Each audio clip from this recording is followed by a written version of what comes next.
Momento Anefac. Bem-vindos a mais um episódio do podcast Momento Anefac. Nosso papo agora é sobre tributos. O que será reduzido, adiado, perdoado? Compliance e a importância da parceria dos estados com as obrigações acessórias. Meu nome é Emerson Dias, sou vice-presidente de capital humano aqui da Associação Nacional dos Executivos de Finanças, Administração e Contabilidade, Anefac. Antes de apresentar os nossos convidados de hoje, eu queria pedir a você duas coisas. Primeiro, nos acompanhar nas redes sociais, estamos presentes no YouTube, Facebook, Instagram e LinkedIn.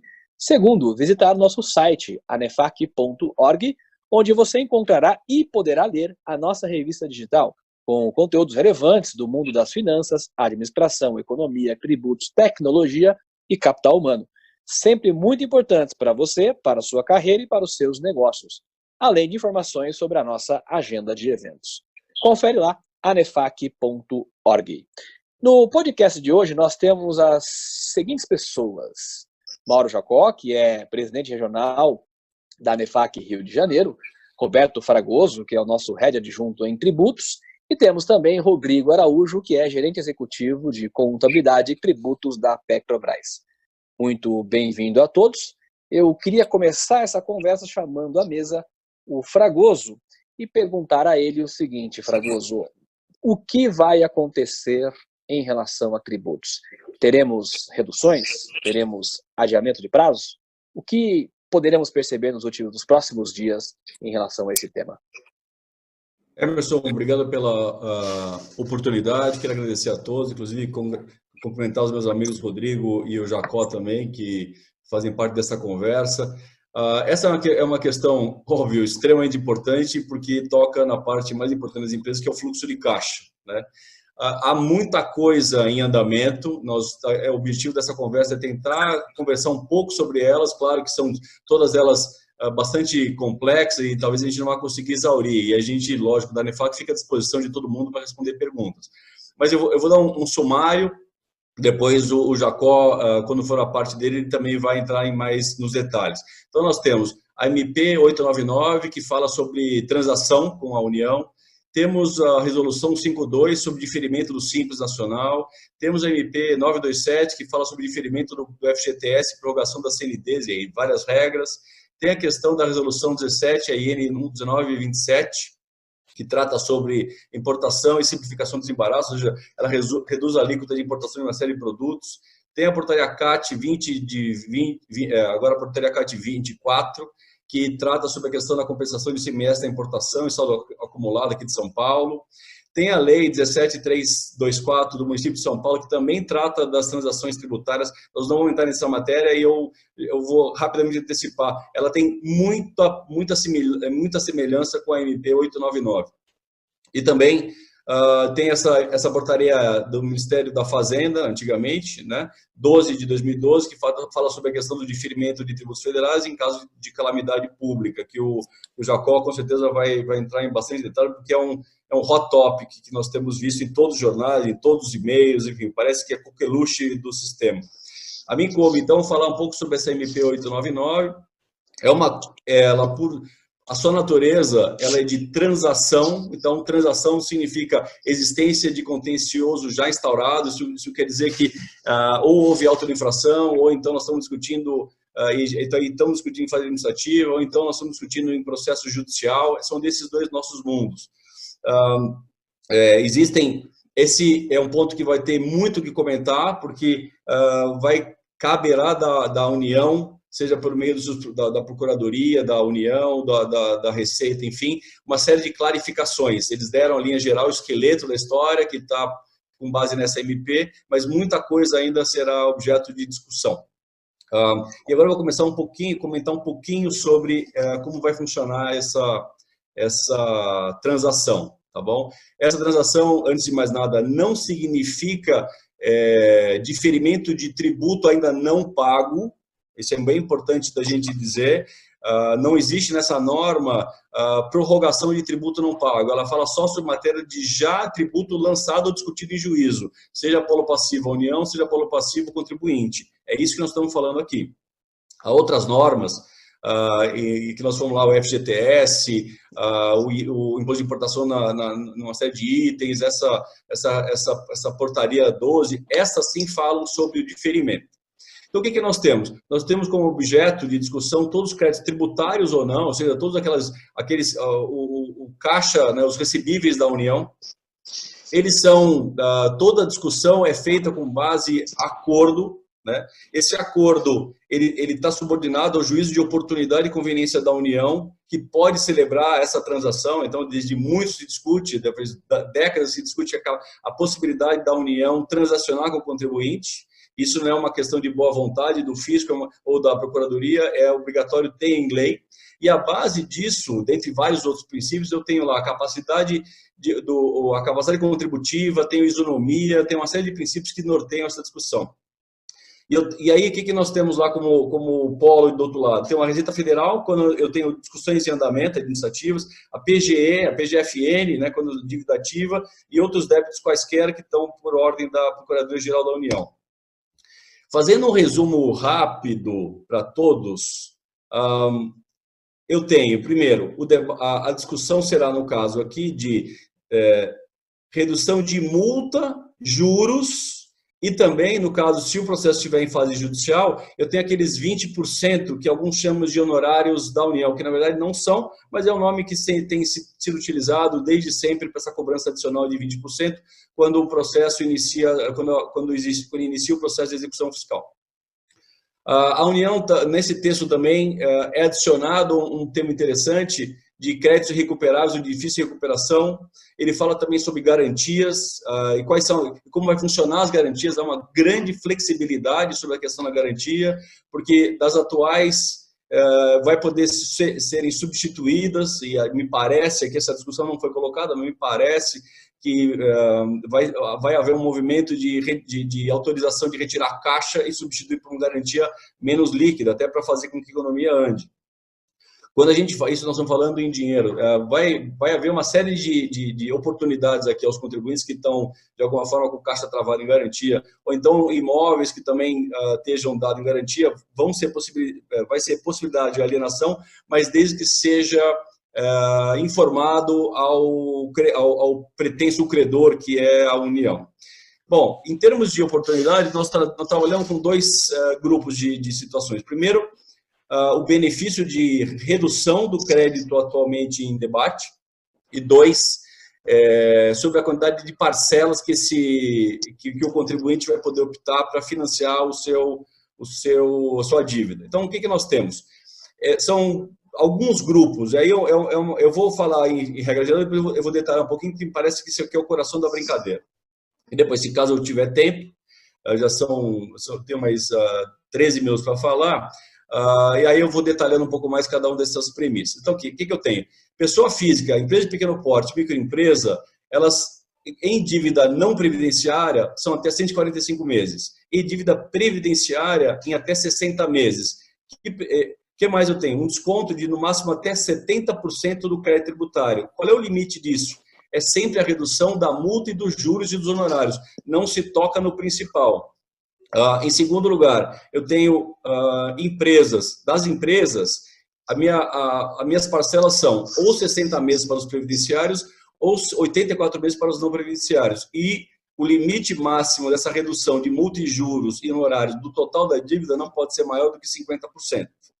A norma também traz três exceções. Ela trabalha sobre contribuições sobre os rendimentos rendimentos da empresa, perdão, deixa eu dar um passo para trás.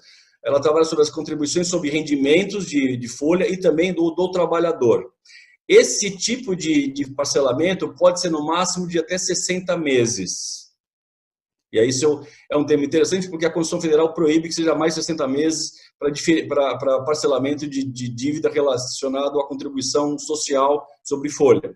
Depois ela trabalha também, essa norma, ela trabalha sobre, eu vou chamar de temas polêmicos, são questões que os contribuintes discutem em juízo com o fisco, que estão ganhando, estão perdendo. E tem várias matérias, tem o PIS/COFINS sobre CMS que está ganhando, tem o crédito sobre aquisição de matéria-prima quando a saída não é isenta tributada e tal. Tem uma série de questões. Nesses casos, se o contribuinte optar pelo diferimento, por parcelar essa dívida eventualmente, ela é no máximo 84 meses e o desconto máximo, o valor máximo do desconto não pode ser maior do que 50% do seu crédito tributário. E também, por último, existe um detalhe sobre dívidas de pequeno valor. Essas dívidas de pequeno valor foram limitadas por critério de até 60 salários mínimos.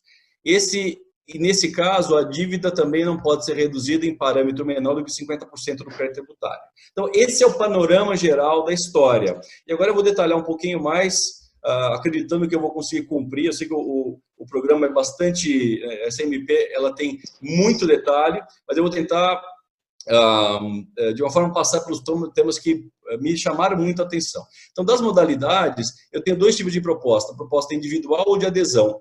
A individual é quando os valores são muito maiores daqueles que a regra geral que deve ser publicada assumir. Ou de adesão é como se fosse um contrato de empréstimo. A regra está aqui, você quiser ou não, é essa regra e ela é irrefutável.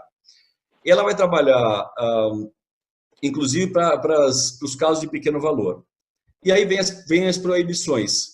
Para que esse parcelamento, né, essa adesão não pode servir? Ela não pode servir contra abuso da livre concorrência ou iniciativa econômica, então eu não posso utilizar isso para, de alguma forma, prejudicar os meus concorrentes. Não pode ser utilizado como método de ocultação do real beneficiário, de simulação, enfim. Não pode, eu não posso alienar os bens sem comunicar à Receita Federal. E eu sou obrigado a renunciar a todos os meus processos administrativos ou judiciais. Isso tem sido feito reiteradamente. Toda a norma de parcelamento antiga, todos os refis que a gente chama de forma menos técnica, tem utilizado essa obrigação.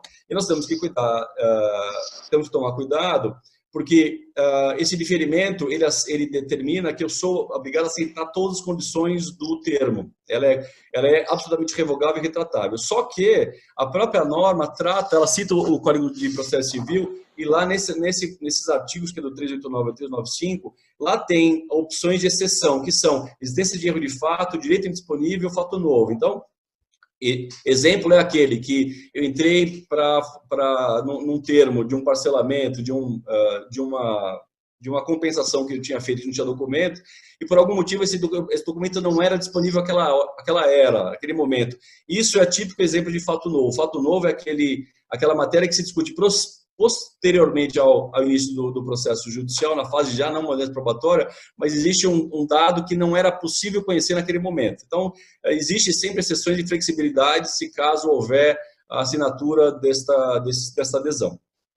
E uma vez cumprida todas as cláusulas, né, eu tenho a extinção do crédito. Outra coisa, com referência à eventual rescisão do acordo, né, o cancelamento do contrato. Ele acontece por descumprimento do termo, esvaziamento patrimonial por dolo. Isso aconteceu lá em 2003. Muitas empresas cindiram seu patrimônio e fizeram um refis bem pequenininho, em que pese tem sido jogado contra os contribuintes agora, mas esse é um tipo de exemplo que, provado, é objeto de rescisão, e na rescisão a dívida volta integral, fora as questões penais. No caso de falência, extinção, prevaricação, concussão, corrupção ativa. Então, no caso de facilitação do agente público nos termos do contrato, isso vai ser também objeto de rescisão. E qualquer outra obrigação prevista no termo, porque o termo vai ser um contrato entre partes. Uma parte o contribuinte, outra parte a União. E outra questão que é muito importante ser acompanhada é no caso de não observância de qualquer disposição dessa MP da lei, que a gente chama de lei, que ainda é MP ou edital. Esse é um ponto muito preocupante. Eu sempre recomendo que meus clientes deixam muito, quando a gente fala de uma relação contratual entre partes, que fique muito claro quais são os elementos que podem gerar multa. Aqui o termo é genérico e deixa muito em aberto qualquer possível não cumprimento de norma, seja ela não essencial na relação. Porque se é caso de rescisão ou não observância de qualquer disposição desta lei, o que pode acontecer, né? Ainda, se caso houver rescisão, fica o contribuinte proibido de transacionar por 2 anos. Isso é muito problemático, porque nós temos esse histórico na nossa nação aqui de planos de pagamento incentivado recorrentes. E existe também, no caso de rescisão, existe um procedimento prévio para regularização. Caso provado e caso sanado, então a dívida continua sendo objeto de parcelamento e pagamento. O que é vedado? Multa de natureza penal, então, por exemplo, essas multas da Lava Jato estão fora. Concessão de desconto sobre Simples Nacional, porque requer lei complementar, aquela 123, já teve um diferimento, mas não teve ainda desconto, diferimento que o provavelmente Jacó vai falar, e também desconto sobre FGTS. E aqui sempre é uma preocupação, porque FGTS é dinheiro do contribuinte e não do Estado. Depois, está vedado desde que envolva devedor contumaz, esse vai ser o termo definido de lei, mas a gente já pode imaginar o que é um devedor contumaz. Depois, não pode haver acumulação das reduções com esse edital ou com qualquer outro. Aí fica uma pergunta, qual é o limite dessa relação, né? Porque alguns já me perguntaram, poxa, mas eu tenho um parcelamento em andamento, eu posso pegar aquilo que eu parcelei e reparcelar, esticar mais a vida desses meus processos? O que fala a norma? Ela fala geral sobre isso, ela fala que não vai haver restituição, compensação de parcelamentos anteriores, se caso paga maior. Aí dá para entender nesse texto que é possível, depois, claro, deverá ser melhor clarificado, que eu vá pegar o meu parcelamento anterior e recoloque nessa, mas já está escrito que eu não vou poder ter uma redução mais do que 50%. E a pergunta é, bom, mas eu vou partir do crédito tributário agora, depois das aplicações dos benefícios, ou aquele anterior do momento do auto de infração?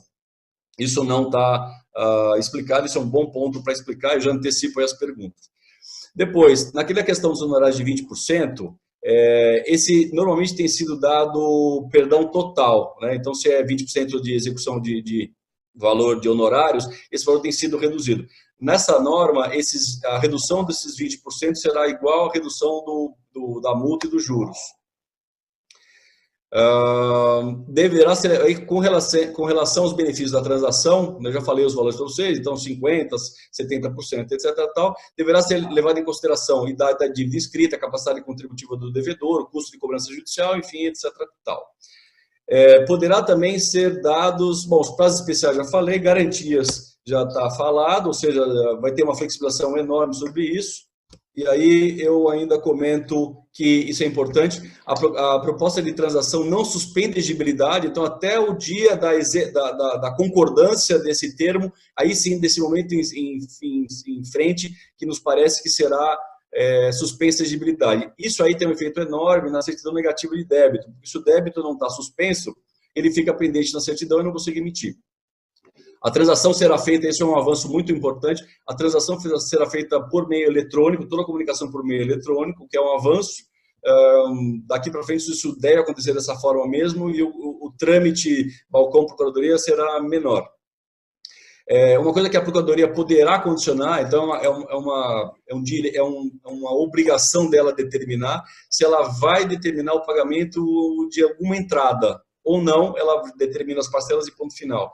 Que tipo de garantias ela vai querer, isso também está na norma, e se ela vai querer também a manutenção das já existentes. Isso é um ponto que está na norma e eventualmente até contradiz o texto que eu falei para vocês, dizendo que vai ter flexibilização. Mas esse é um ponto que a Procuradoria também tem como poder discricionário.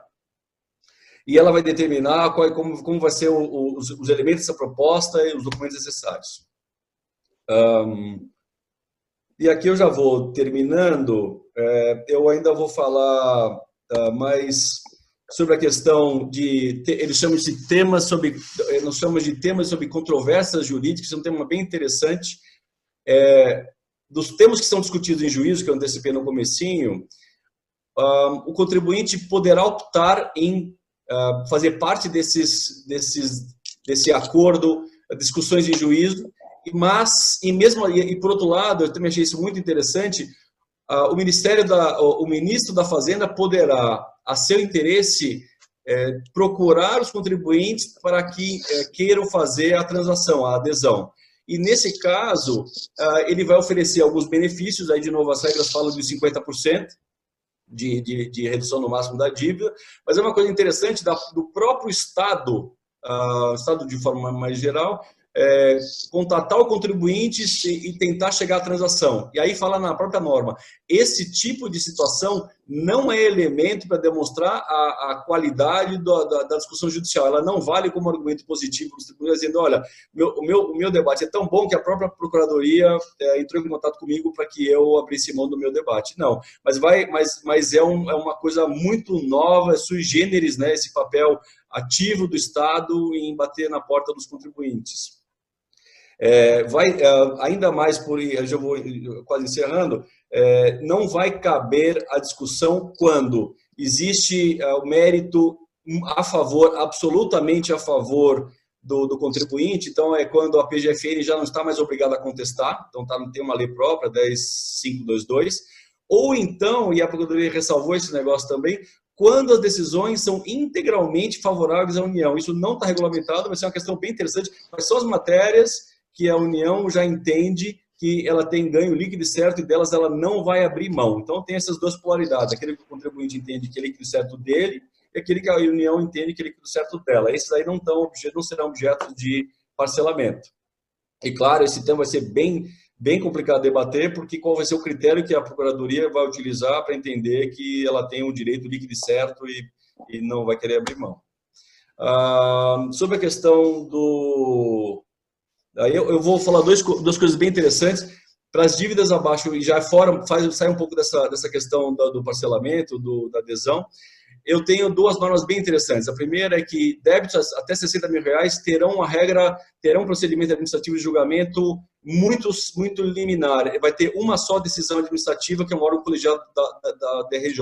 Não vai ter órgão colegiado entre contribuinte e fisco.